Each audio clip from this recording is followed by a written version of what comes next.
Muy buenos días, queridos estudiantes. El día de hoy vamos a llevar lo que son las obligaciones.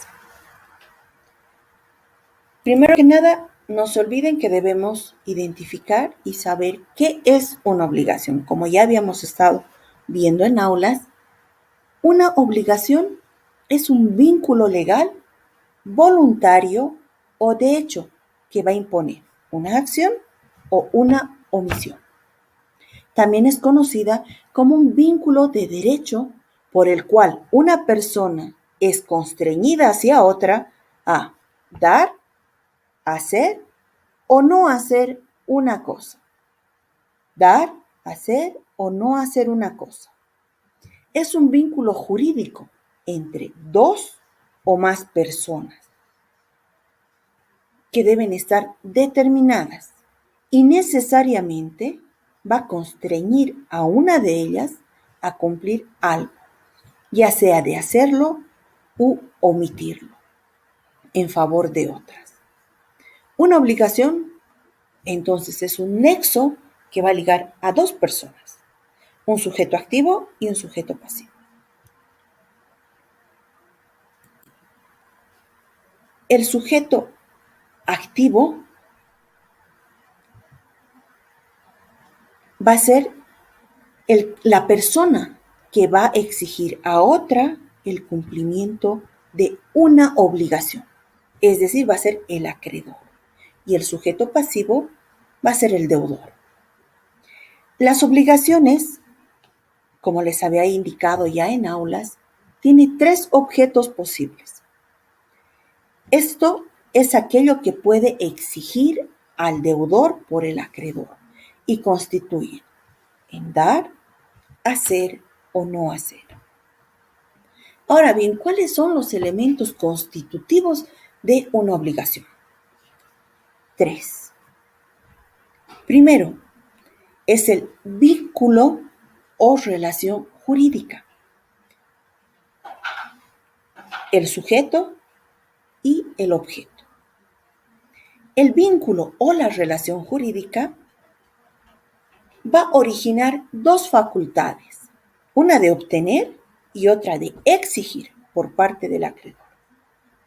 Y también va a existir el deber jurídico por la responsabilidad en caso del deudor.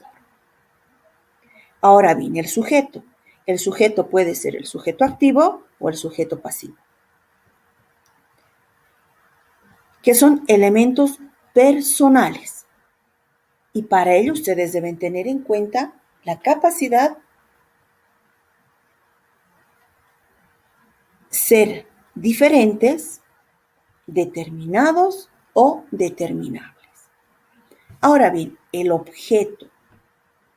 El objeto de la relación jurídica es el conjunto de actos que el deudor se ve constreñido a cumplir a favor del acreedor. Es decir, va a ser sobre lo que va a recaer la obligación. Y para ello, pregunta de examen debe ser posible, lícito y determinable. ¿Cómo se clasifican las obligaciones? Las obligaciones están divididas en tres grandes grupos, se las agrupa en tres grandes grupos. El primer grupo, teniendo en cuenta al vínculo jurídico. La segunda, teniendo en cuenta los sujetos que intervienen. Y el tercer grupo, teniendo en cuenta al objeto. Empecemos por el primer grupo, referida al vínculo jurídico. Cuando hablamos de una obligación referida al vínculo jurídico, estamos hablando de dos tipos de obligaciones, las civiles y las naturales. Las obligaciones civiles son conocidas como perfectas, porque la ley acuerda sus derechos o facultades para exigir su cumplimiento. En cambio, que las naturales van a carecer del derecho de acción, pero una vez cumplidas por el deudor, no son susceptibles de repetición. Ahora bien, cuando hablamos de las obligaciones, teniendo en cuenta los sujetos que intervienen, de igual forma se dividen en dos, los simples y los bilaterales. Cuando hablamos de obligaciones simples, estamos hablando de actos unipersonales, porque solo hay un deudor y un acreedor. En cambio, que cuando hablamos de obligaciones bilaterales, es decir, que existen varios acreedores y varios deudores. Este tipo de obligaciones se dividen en dos, en las mancomunadas y las obligaciones solidarias. Cuando estamos hablando de una mancomunidad, más que todo en una mancomunidad simple, estamos hablando que la deuda se va a dividir entre todos los acreedores y todos los deudores. Se trata de obligaciones a prórrata, pregunta de examen, o divisibles, en el sentido de que se dividen en partes iguales. Para ello, la ley dispone lo contrario conforme al artículo 427 y 428 del Código Civil. En una mancomunidad simple existen tres situaciones. Primero, el derecho a exigir y el deber de cumplir una prestación divisible. El segundo, el que cada acreedor solo tiene derecho a exigir. ¿Qué va a exigir? El pago de la prestación, y cada deudor solo puede ser obligado a pagar la cuota. Y la tercera situación, debemos tener muy en cuenta la prescripción, la suspensión y la interrupción de la prescripción. Ahí ingresa lo que es la culpa, el dolo, la mora y la insolvencia del codeudor. Ahora bien, cuando hablamos de obligaciones solidarias, estamos hablando de una obligación en la que un sujeto plural, en el cual por voluntad de las partes o de la ley y con presidencia de la naturaleza, divisible o indivisible de su objeto, va a generar que los acreedores, cualquiera que fueran, puedan exigir a cualquiera de los deudores para exigirle el cumplimiento de la prestación. Ejemplo, 4 deudores, un acreedor. El acreedor puede solicitar que cualquiera de los 4 cumplan esa obligación solidaria.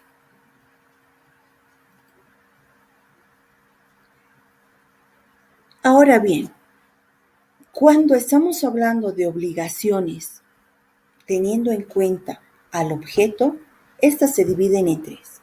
Por la naturaleza del objeto, por la determinación o indeterminación o su independencia, y por la divisibilidad o indivisibilidad. Cuando estamos hablando de una obligación por su divisibilidad o indivisibilidad, debemos tener en cuenta que cuando hablamos de la divisibilidad, el objeto es divisible. Cuando estamos hablando de la indivisibilidad, el objeto es indivisible. Ahora bien, cuando hablamos de obligaciones indeterminadas, estas se dividen en 2. Están las principales y las accesorias. Las obligaciones principales van a producir efectos por sí mismas, porque las partes han convenido en el contrato. Cuando hablamos de obligaciones accesorias, estas van a servir de garantía para el cumplimiento de las obligaciones principales y pueden ser reales, como ser un bien, o pueden ser personales. Aquí cuando estamos hablando de un préstamo, por ejemplo, va a haber un garante. Entonces, genera una obligación accesoria. Ahora bien, continuamos con las obligaciones según la naturaleza del objeto.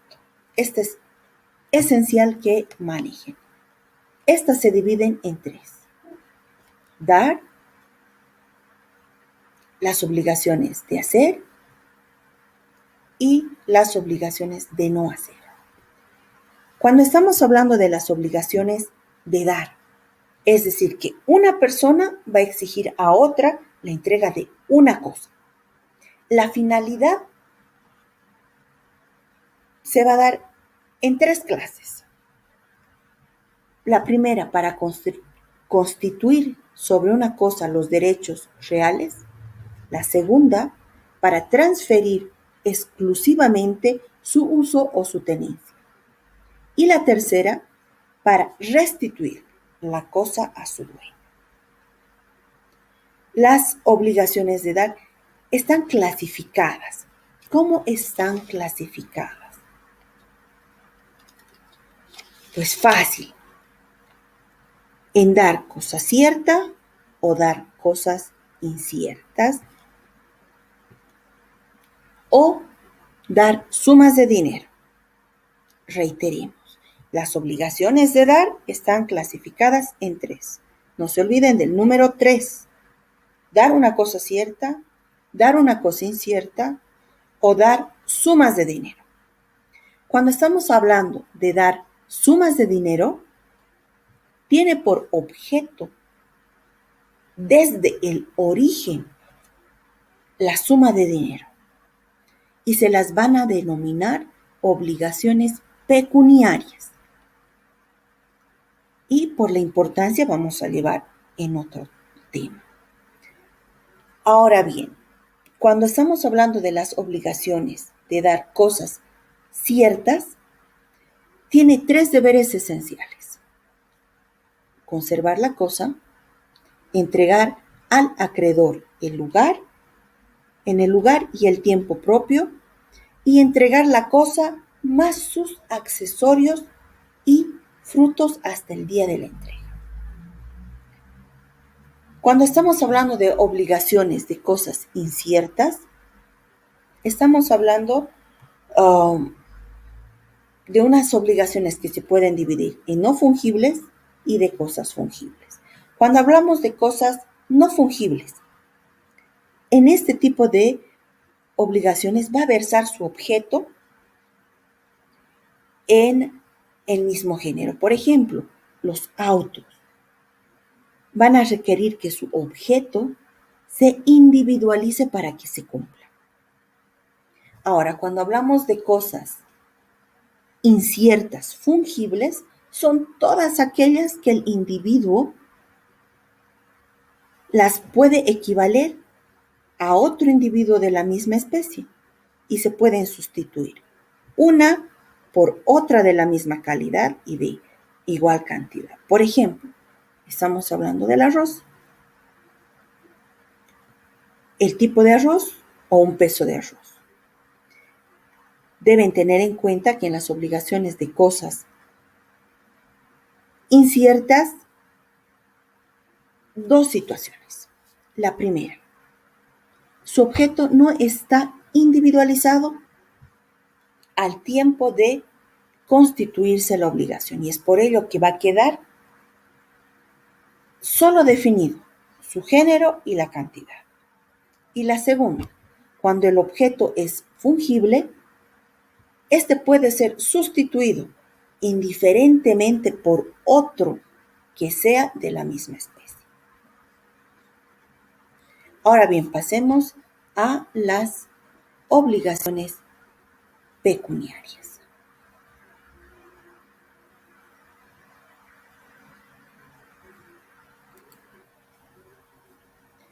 Las obligaciones pecuniarias son aquellas cuyo objeto es una suma de dinero y la prestación, o una de ellas al menos, en contratos bilaterales. Pregunta de examen.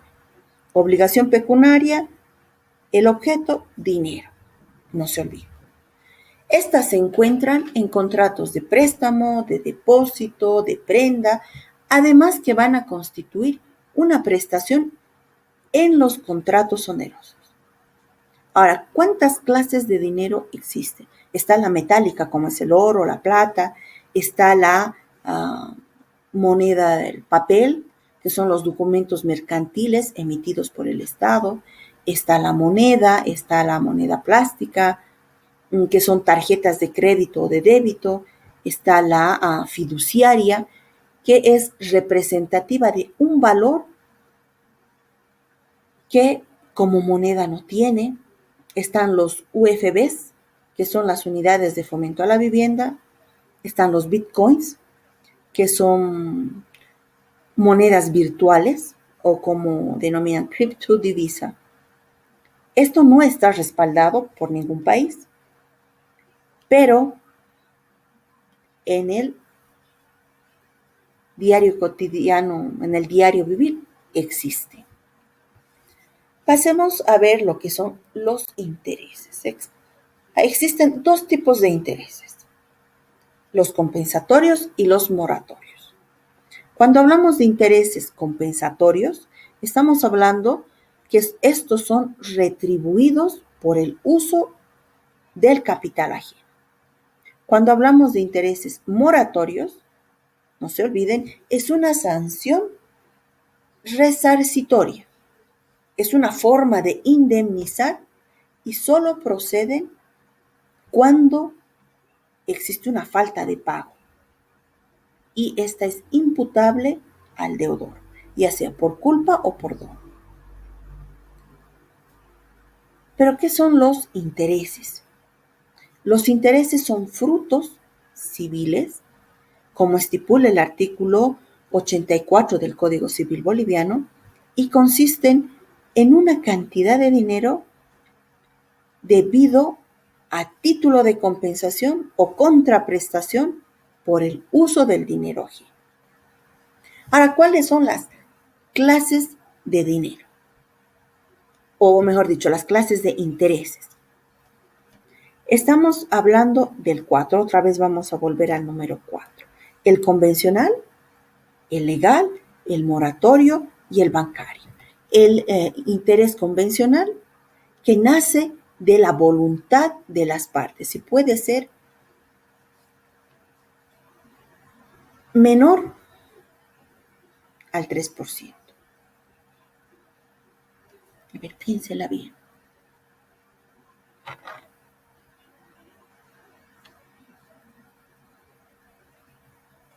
Menor al 3%.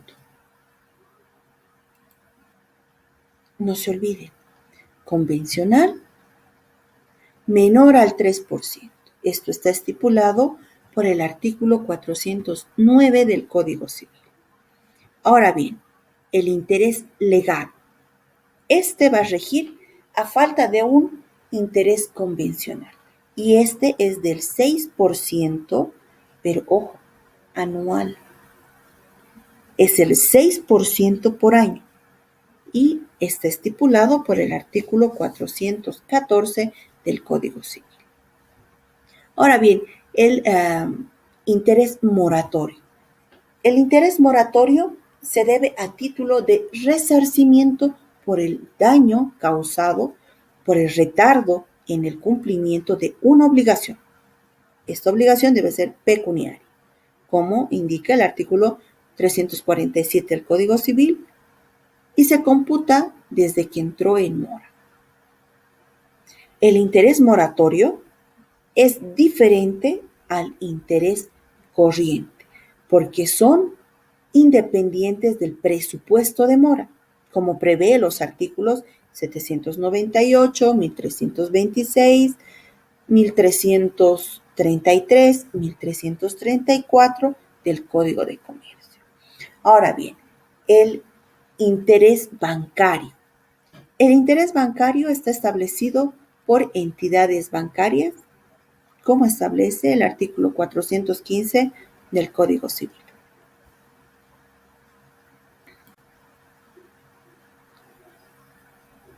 Algo que no se deben olvidar es de la usura y del anatocismo. La usura es el excedente al interés convencional. y se encuentra normada por el artículo 413 del Código Civil. El anatocismo es el interés del interés y este está prohibido por la normativa civil y la capitalización del interés, como establece el artículo 412 del Código Civil. Ahora bien, ¿dónde debo cumplir una obligación? ¿Dónde cree? Primero deben tener en cuenta lo que está expresado en el contrato. Si en el contrato no han colocado, se va a deducir según la naturaleza de la prestación. Y en caso de que hablemos de una obligación de entregar una cosa, esta se va a cumplir donde ha nacido la obligación. Si estamos hablando de la entrega de dinero, se va a pagar en el domicilio del acreedor, salvo aviso por parte del deudor, como establece el 311 y el 313 del Código Civil. Y así de fácil, chicos. Así son las obligaciones. Con esto hemos concluido nuestra unidad de aprendizaje. No se olviden, todo lo que necesitan para aprender es comprensión, cariño, pero un poco de rigor no está mal, de vez en cuando. Disculpen que haya sido tan estricta en los exámenes que hemos estado evaluando, pero me han demostrado que han aprendido lo que hemos llevado y lo necesario para la materia. Tengan muy buenas tardes.